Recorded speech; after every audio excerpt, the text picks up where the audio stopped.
Hello, explorers. Welcome back to my YouTube channel, Orindham's Explore Hub. How do you explore, learn, improve, and achieve together? So আজকে চলে এসেছি আরও একটি PDF শেয়ারের video নিয়ে। আজকে আমাদের থার্ড সেমের আরও একটি অন্যতম সাবজেক্ট হচ্ছে পাইথন, এসএলপি মানে হচ্ছে স্ক্রিপ্টিং ল্যাঙ্গুয়েজ পাইথন। তো সেই পাইথনের পিওয়াইকিউর অ্যানালাইসিস আর হচ্ছে ইম্পর্টেন্ট টপিক এক্সট্রাক্ট করা, প্লাস হচ্ছে কোন ইউনিটের কতটা ওয়েটেজ আছে সেইগুলো নাম্বারিং করা ইম্পর্টেন্স অনুযায়ী বা ওয়েটেজ অনুযায়ী।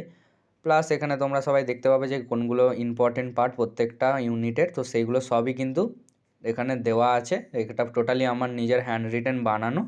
তো যাদের যাদের এই পিডিএফটা লাগবে, সেমভাবে আমার চ্যানেলের অ্যাবাউটে হোয়াটসঅ্যাপ চ্যানেলের লিঙ্ক আছে অরিন্দম এক্সপ্লোর হাবের। তো সেখানে তোমরা চলে যাবে, সেখানে কিন্তু আমি এই পিডিএফটা শেয়ার করে দেবো। তো সেখান থেকে তোমরা সবাই অ্যাক্সেস করে নিতে পারবে। তো এটাই বলার ছিল আজকের এই ভিডিওতে। সো ধন্যবাদ।